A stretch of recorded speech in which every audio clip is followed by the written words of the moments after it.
Dear students, आज हम discuss कर रहे हैं नेचर लेवल्स एंड एरियाज़ का थर्ड पार्ट। अभी हम मैनेजमेंट को जस्टिफाई करने की कोशिश कर रहे हैं अलग अलग एंगल से, विभिन्न विभिन्न दृष्टिकोण से। हम ये जानना चाह रहे हैं कि वास्तव में प्रबंध की जो प्रकृति है वो किस प्रकार से हमारी गतिशीलता और हमारे कार्य, हमारा कार्य क्षेत्र, इन सभी को वो किस प्रकार से समझते भी हैं और उसमें प्रबंध की क्या भूमिका है। इन ही दृष्टिकोणों में अलग अलग कोण से हम ये पता लगा रहे हैं कि जब हम मैनेजमेंट को वास्तव में जब एग्जीक्यूट करेंगे, उन उसको क्रियान्वित करेंगे, तब हमें किन किन बातों का ध्यान रखकर आगे की कार्य प्रणाली को क्रियान्वित करना है। देखिए बच्चों, मैनेजमेंट एक सार्वभौमिक एक कंसेप्ट है, यूनिवर्सल कॉन्सेप्ट है। अब इस चीज़ को किस प्रकार से जस्टिफाई किया जा सकता है कि ये यूनिवर्सल एक्टिविटी है। बिल्कुल सही बात है कि यूनिवर्सल एक्टिविटी छोटे से लेवल से लेकर बड़े से बड़े लेवल तक प्रबंध मौजूद है हर जगह।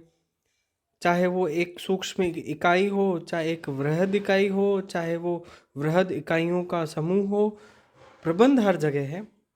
हम देखते हैं हमारे घर पर, ऑफिस में, कहीं और किसी संस्थान में, किसी व्यापारिक संस्थान में, किसी छोटी सी दुकान पर, किसी बड़े कॉरपोरेट सेक्टर में, ये जो प्रबंध है वो अपनी उपस्थिति दर्ज कराता ही है।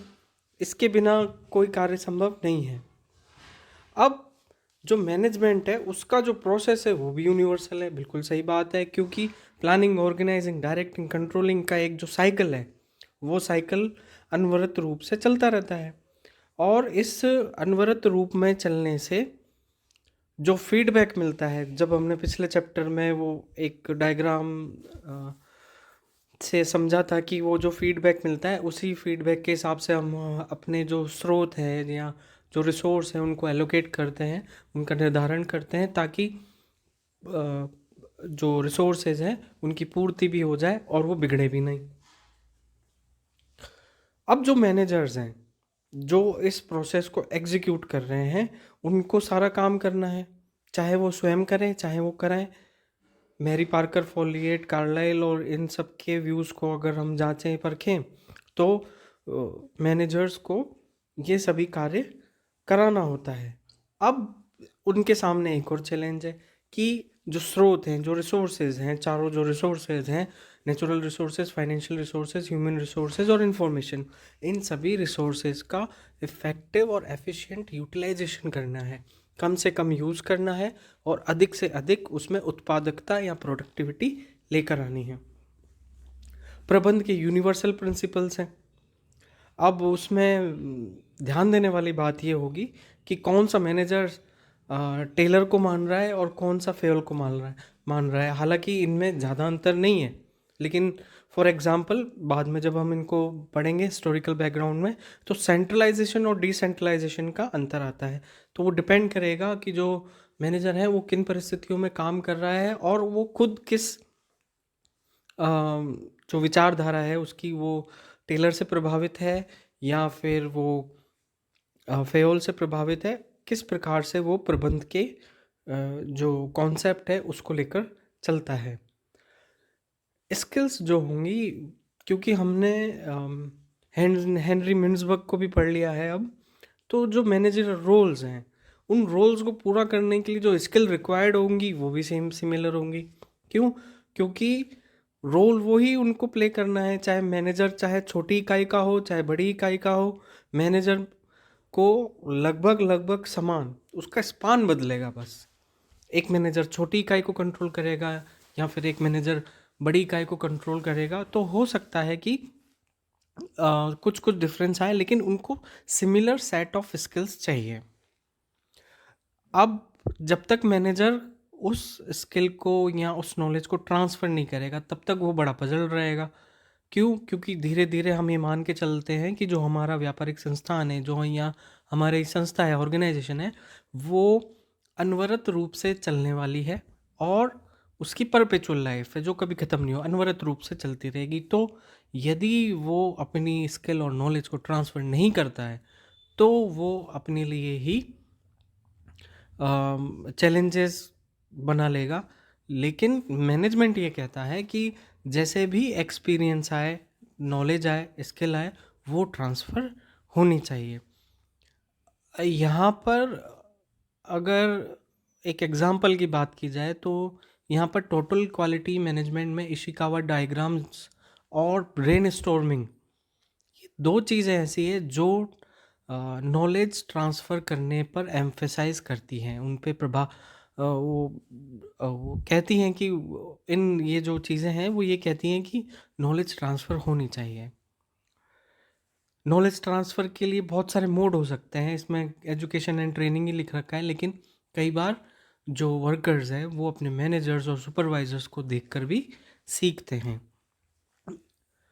नेक्स्ट आता है कि अब ये जो कॉन्सेप्ट है इसके अगेंस्ट में लोग क्या कहते हैं। उद्देश्य अलग अलग हो सकते हैं, उन उद्देश्यों के अलग अलग होने से ही अलग अलग जो संस्था है वो अलग अलग रूप में कार्य करती हैं। अब अलग अलग रूप में कार्य जब किया जाएगा तो उनकी जो अप्रोचेज होंगी वो भी डिफरेंट हो जाएंगी। अब अप्रोचेज डिफरेंट होने का आशय ये हो सकता है कि वो जो संस्थाएं हैं वो अलग अलग सेक्टर्स में हैं, अलग अलग इंडस्ट्री में ऑपरेट कर रही हैं, और यदि ऐसा है और अलग अलग चीज़ें हैं तो उनका एनवायरनमेंट भी अलग अलग होगा, उनका साइज़, टेक्नोलॉजी, ये सब भी अलग होंगे, और हो सकता है कि जहाँ पर वो ऑपरेट कर रही हैं वहाँ पर कल्चर अलग हो। कई बार पूछा जाता है कि जो लेवाइस जीन्स है उसके जो प्रोडक्ट्स हैं उनको अरब कंट्रीज़ में किस तरह से बेचा जाएगा।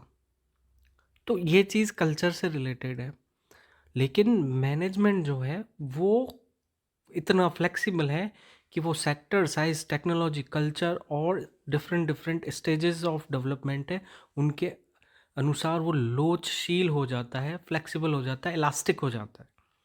अब यहाँ पर जो मैनेजमेंट जो व्यक्ति कर रहा है, क्योंकि हर व्यक्ति मैनेजमेंट कर रहा है, लेकिन उसके उद्देश्य किस प्रकार से उस तक पहुँचे हैं, यहाँ पर उद्देश्यों को लेकर एक राइटर हुए हैं एंसॉफ, उन्होंने उद्देश्यों की बड़ी अच्छी परिभाषा दी है कि मैनेजमेंट के जो लेवल्स हैं, हम अगले लेक्चर में मैनेजमेंट लेवल्स को डिस्कस करने वाले हैं।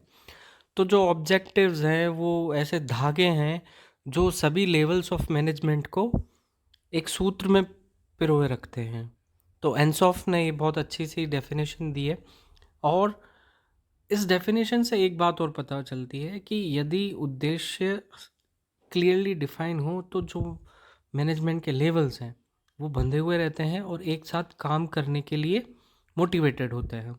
तो ये जो यूनिवर्सल कॉन्सेप्ट है इसके अगेंस्ट में जो चीज़ें कही गई हैं वो इतनी प्रभावी नहीं है, लेकिन जो इसके फेवर में बातें की गई हैं, इसके पक्ष में जो बातें रखी गई हैं वो अधिक प्रभावित करती हैं।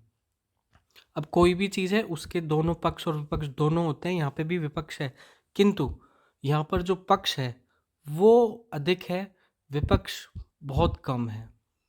इस बात से इनकार नहीं किया जा सकता है कि प्रबंध यूनिवर्सल नहीं है, या अथवा प्रबंध यूनिवर्सल नहीं हो सकता।